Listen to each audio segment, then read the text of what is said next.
Breaking news ఏపీలో ఎన్నికలు ముగియడంతో I-PAC తట్టాబుట్టా సర్దేసుకుంది. విజయవాడలోని ఐపాక్ కార్యాలయాన్ని ఆ బృందం ఖాళీ చేసింది. ముఖ్యమంత్రి వచ్చి కలిసిన తర్వాత రోజే ఐపాక్ టీం కీలక సభ్యులు వెళ్లిపోయారు. ఆ తర్వాత 2 రోజుల్లో పూర్తి స్థాయిలో 4 రోజులు ఉన్న భవనాన్ని ఖాళీ చేశారు.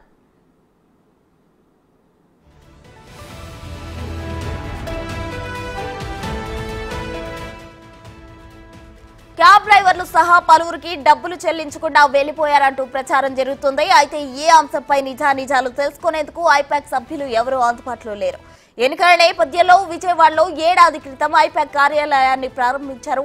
ఎన్నికలు ముగిసిన నేపథ్యంలో ఇప్పుడు ఆ భవనాన్ని ఐపాక్ టీం ఖాళీ చేసి వెళ్లిపోయింది.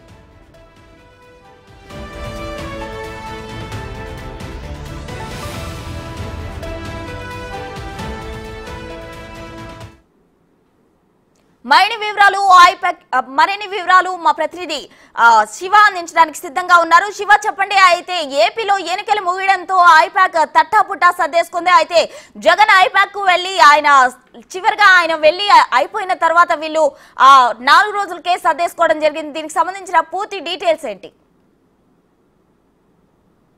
ప్రస్తుతం మొత్తం మీద చూసుకుంటే ఆంధ్రప్రదేశ్లో సంవత్సరం క్రితం ఐపాక్ కార్యాలయం ఎంతో ఆర్భాటంగా అట్టాసంగా ప్రారంభించారు. ఆంధ్రప్రదేశ్లో ఎన్నికలు ముగిసిపోయిన తర్వాత కూడా కార్యాలయాన్ని దాదాపుగా క్లోజ్ చేసిన పరిస్థితి కనిపిస్తుంది. ప్రస్తుతం మనం ఏదైతే భవనం చూపిస్తున్నామో ఈ భవనానికి సంబంధించి కూడా 2nd, 3rd ఈ 2 ఫ్లోర్లు కూడా ఐపాక్ సంబంధించిన కార్యాలయాలు. 3వ ఫ్లోరు 2వ ఫ్లోర్ని ఇప్పటికే పూర్తి స్థాయిలో ఖాళీ చేసిన పరిస్థితి కనిపిస్తూ ఉంది. 3వ ఫ్లోర్కి సంబంధించి లాక్ కూడా వేసి ఉన్న పరిస్థితి కనిపిస్తుంది. ఇక 2nd ఫ్లోర్కి సంబంధించి కూడా కొంత సామాగ్రి కూడా ఉన్నట్టు తెలుస్తూ ఉంది. కేవలం ఐపాక్ సంబంధించిన సిబ్బంది కానీ సిస్టమ్స్ కానీ కంప్యూటర్స్ కానీ ల్యాప్టాప్ కానీ ఏమీ కూడా అక్కడ లేవు. కేవలం కొంత ఫర్నిచర్ ఉన్నారు. ప్రస్తుతం ఒక సెక్యూరిటీ అధికారి మాత్రమే అక్కడ ఉన్న పరిస్థితి కనిపిస్తూ ఉంది. అయితే నిన్నటి నుంచి కూడా ఐపాక్ సంబంధించి కూడా ఏదైతే ఎన్నికల సమయంలో దాదాపుగా రెగ్యులర్గా 6 వాహనాలు వారి వద్ద ఉండేవి. ఎన్నికల సీజన్ ప్రారంభమైన తర్వాత అలాగే జగన్కి సంబంధించి మేమంతా సిద్ధం సభలు ప్రారంభమైన దగ్గర నుంచి అదనంగా మరొక 10 నుంచి 15 క్యాబులు, అంటే దాదాపుగా 6 నెలల కాలంగా కూడా 20 పైగా క్యాబులను ఐపాక్ నిత్యం కూడా వినియోగిస్తున్నట్టు తెలుస్తూ ఉంది. 20 క్యాబులకు సంబంధించి కూడా కొంత డబ్బులు చెల్లించాలని చెప్పి కూడా ఒక ప్రచారం అయితే జరుగుతూ ఉంది. మరి ప్రచారమా నిజమా అనే దానికి సంబంధించి చర్చించేందుకు కూడా ఐపాక్ నేతలతో సంప్రదించే ప్రయత్నం చేసినా ఎవరు కూడా అందుబాటులోకి రాని పరిస్థితి కనిపిస్తూ ఉంది. వాళ్ళు కూడా ఎవరు ఫోన్లు కూడా ఎత్తని పరిస్థితి కనిపించింది. సో ఈ నేపథ్యంలోనే ఐపాక్ బృందం అయితే మొత్తం ఏదైతే ముఖ్యమంత్రి జగన్మోహన్ రెడ్డి 4 రోజుల క్రితం వచ్చి ఐపాక్ బృందానికి ప్రత్యేక అభినందనలు తెలిసి మళ్ళీ మనం కలిసి పనిచేద్దామని చెప్పి ఒక భరోసా, ఒక ధైర్యం కలిగించారు.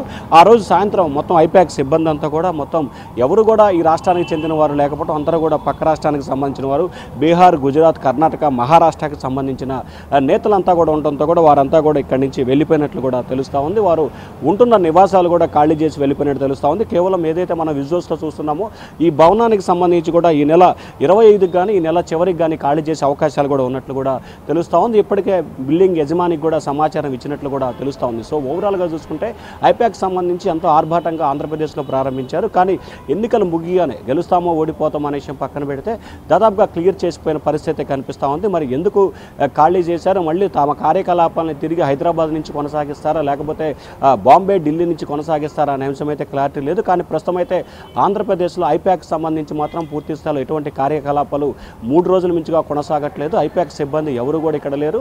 కేవలం 2వ ఫ్లోర్ 2 ఫ్లోర్లు కూడా ఐపాక్ కింద ఉన్నాయి. 3వ ఫ్లోర్ అయితే ప్రస్తుతం లాక్ వేసి ఉంది. 2వ ఫ్లోర్కి సంబంధించి ఎటువంటి సిస్టమ్స్ కానీ లేకపోతే టెక్నికల్ ఇష్యూస్ సంబంధించి ఏమీ లేవు. కేవలం ఫర్నిచర్ మాత్రమే ఉంది. ఈ ఫర్నిచర్కి సంబంధించి ఏదైతే ఒక సెక్యూరిటీ సిబ్బంది మాత్రమే ఇన్ఛార్జిగా ఉన్న పరిస్థితి కనిపిస్తూ ఉంది. అలాగే క్యాబులకు సంబంధించి బకాయిలు ఇవ్వాలని జరుగుతున్న ప్రచారానికి సంబంధించి కూడా ఎవరు కూడా అందుబాటులోకి వస్తున్న పరిస్థితి కనిపించట్లేదు. ప్రస్తుతం మొత్తం ఆంధ్రప్రదేశ్లో ఐపాక్ బృందం అయితే తట్టాబుట్టా సర్దుకొని వెళ్ళిపోయిన పరిస్థితి కనిపిస్తూ ఉంది.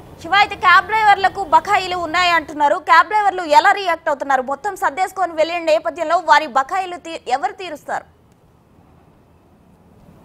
అంటే ఇప్పటికే క్యాబ్ డ్రైవర్లకు సంబంధించి కొంతమందికి బకాయిలు ఉన్నట్లు కూడా తెలుస్తుంది. ఆ బకాయిలకు సంబంధించి కూడా నిన్న మొన్న క్యాబ్ డ్రైవర్లంతా కూడా ఐపాక్ కార్యాలయానికి వచ్చారు. కార్యాలయానికి వచ్చినప్పుడు అక్కడ ఎవరు సమాధానం చెప్పడానికి అందుబాటులో ఎవరు లేరు. కేవలం ఒక సెక్యూరిటీ సిబ్బంది మాత్రమే 24 గంటలు కూడా అందుబాటులో ఉంటున్నారు. అయితే వాళ్ళు క్యాబ్ డ్రైవర్లకు సంబంధించి కూడా ఐపాక్ బృందంతో సంప్రదింపులు జరిపేందుకు ప్రయత్నం చేయగా ఎవరు కూడా ఫోన్లు అందుబాటులో లేరని చెప్పి కూడా తెలుస్తూ ఉంది. మనం కూడా నిన్న ఈరోజు కూడా ఐపాక్ సంబంధించిన కొంతమంది ప్రతినిధులతో మాట్లాడేందుకు ఫోన్లో ప్రయత్నం చేశాం. వారెవరు కూడా ఫోన్లకి అందుబాటులోకి వచ్చిన పరిస్థితి కనిపిస్తుంది. ఎందుకంటే క్యాబ్ డ్రైవర్లకు నిజంగా బకాయిలు ఉన్నారా లేదా అనే దానికి సంబంధించి కూడా మనం చెక్ చేసే ప్రయత్నం అయితే చేస్తున్నాం. కానీ వారు మాత్రం ఎవరు కూడా ఐపాక్ సంబంధించిన నేతలు అయితే ఎవరు కూడా మనకు అందుబాటులోకి వచ్చిన పరిస్థితి కనిపించలేదు. మరి ఐపాక్ బృందానికి సంబంధించి నిజంగా బకాయి ఉన్నారా లేదా అనే దానికి సంబంధించి వారు ఇటు క్యాబ్ డ్రైవర్లు చెప్తున్న దానికి ఖచ్చితంగా ఐపాక్ బృందం నోరు విప్పితే కానీ స్పష్ట వచ్చే అవకాశం కనిపించట్లేదు. ఖచ్చితంగా ఐపాక్ బృందం అయితే మాత్రం ఇక్కడి నుంచి పూర్తి స్థాయిలో వెళ్ళిపోయిన నేపథ్యం మరి ఆ క్యాబ్ డ్రైవర్ల పరిస్థితి ఏమిటి, వారికి సంబంధించిన బకాయిలు ఎవరు తీరుస్తారు అనే దానికి సంబంధించి అయితే ప్రస్తుతం ఆ క్యాబ్ డ్రైవర్లు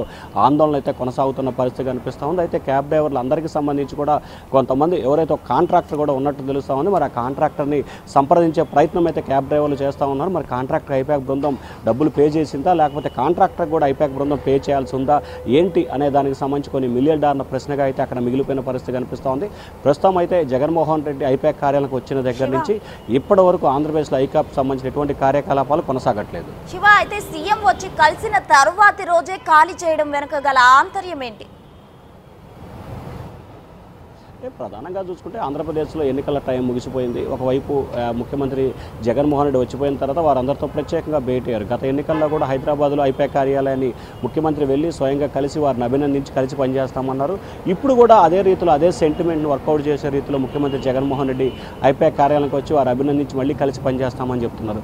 ప్రస్తుతం చూసుకుంటే కనుక ఆంధ్రప్రదేశ్లో జరిగిన ఓటింగ్ సరళి కానీ లేకపోతే వైఎస్ఆర్సీపీ నేతలు చేస్తున్న హింసకు సంబంధించి కానీ లేకపోతే మరికొన్ని కారణాల రీత్యా కానీ లేకపోతే ఇటీవల విడుదలైన అనేక సర్వేల విషయానికి సంబంధించి కూడా ఆంధ్రప్రదేశ్లో వైఎస్ఆర్సీపీ ఓటమి చెందుతుందని చెప్పి విస్తృత ప్రచారం విస్తృతంగా సర్వేలు నివేదికలు చెప్తున్న నేపథ్యంలో కావాలని ఐపాక్ బృందం ఇక్కడి నుంచి వెళ్ళిపోయినట్లు కూడా తెలుస్తూ ఉంది. ఒకవేళ ఐపాక్ బృందం ఇక్కడ కనుక ఉన్నట్లయితే ఖచ్చితంగా ఒకవేళ ఫలితాలు సానుకూలంగా వస్తే సరాసరి లేకపోతే వ్యతిరేకంగా వస్తే కనుక ఖచ్చితంగా ఆ ప్రభావం కార్యకర్తలు నేతలు ఐపాక్ సిబ్బందిపై కూడా తీవ్రస్థాయిలో చూపించే అవకాశం కనిపిస్తుంది. ఎందుకంటే ఒక దశలో ఐపాక్ సంబంధించిన నేతలు వ్యవహరించిన తీరు చాలా సందర్భాల్లో చాలా చోట్ల చాలా నియోజకవర్గాల్లో వివాదాస్పదంగా వ్యవహరించారు. ఎక్కడైతే ఐపాక్ సిబ్బందిని వ్యతిరేకంగా వ్యవహరించిన కార్యకర్తలు నేతలపై కూడా తప్పుడు కేసులు పెట్టి అరెస్ట్ చేయించిన సంఘటనలు ఆంధ్రప్రదేశ్లో చాలా కూడా జరిగినాయి.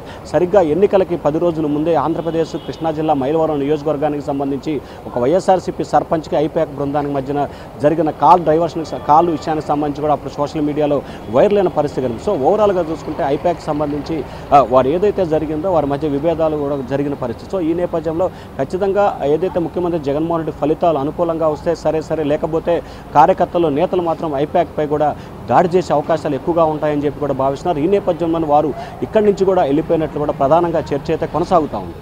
Right, thank you Shiva.